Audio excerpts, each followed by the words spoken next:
Okay, so let's get into it. You had 10 years in the role of Snape, who gave me chills far worse than you know who. How did that film role come about for you? I was asked to do it. I went and had dinner with Chris Columbus and David Heyman, and the three of us sort of corporately said, "Okay, then let's." Did you have any doubts or second thoughts about taking on the role?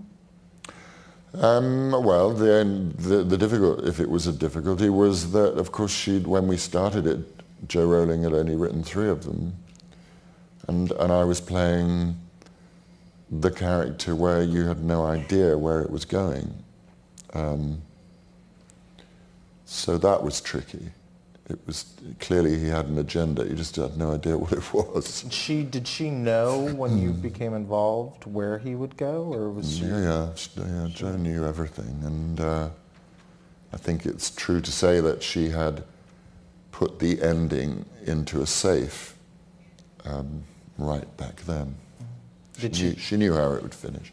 Did she tip you off about where Snape would ultimately... well, she didn't. I mean, there's a lot of speculation about this. Before I said I would do it, I said I have to talk to her. And I rang her, and she was with her sister at the time. She said, "I can't talk now." So that's how much she kept it all to herself. She said, "We'll talk tomorrow." And then we spoke the next day, and she gave me one small piece of information that was just a very small, and it certainly wasn't, and this will happen, and then that will happen, and this is how it finishes. I never knew any of that. But it was a small piece of information that let me know that there was more to him than met the eye. Can you share what that was? No. Because I promised her I never would. Okay. And I never have. Before filming of the first film was underway, did you or Joe or the director Chris Columbus have ideas for how to play Snape that were different from where the performance ultimately ended up? Filming is a bizarre medium, you know. There's never any rehearsal. It's always about the product, or often about the product, and not very often is there time for rehearsal. So a lot of decisions, and that can be a good thing. It means that there's not too much thinking. You have to just do it. And I think with Harry Potter, a lot of it was just about people just commit and don't think about it too much. I was very involved in the costume and the look. What did you want for it? I was very specific about it. I said the sleeves should be really tight and there should be a lot of buttons. Because that helps me, the idea that he has to do that. It's actually buttoned in. And you know, it's very different. If you've got a sleeve that finishes there, that's very different to a sleeve that finishes there. So it was very important to me that that's where it finished. And then buttons were tight up there. Let's watch one more scene now, a scene from the final Harry Potter film, Harry Potter and the Deathly Hallows, Part 2. Gosh, spoiling the plot.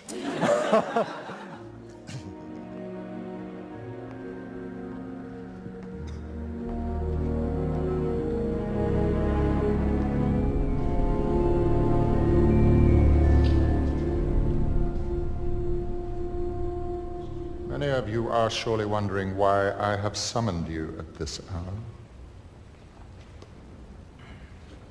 It's come to my attention that earlier this evening, Harry Potter was sighted in Hogsmeade. Now, should anyone, student or staff, attempt to aid Mr. Potter, they will be punished in a manner consistent with the severity of their transgression. Furthermore, any person found to have knowledge of these events who fails to come forward will be treated as equally guilty. Now then, if anyone here has any knowledge of Mr. Potter's movements this evening,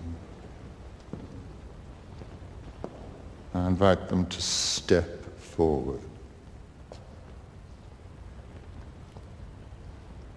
Now.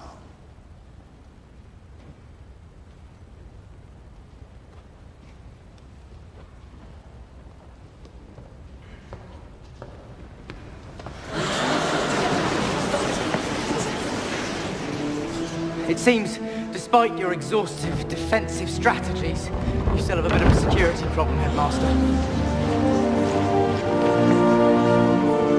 I'm afraid it's quite extensive. How dare you stand where he stood? Tell them how it happened that night. Tell them how you looked him in the eye. A man who trusted you and killed him. Tell them.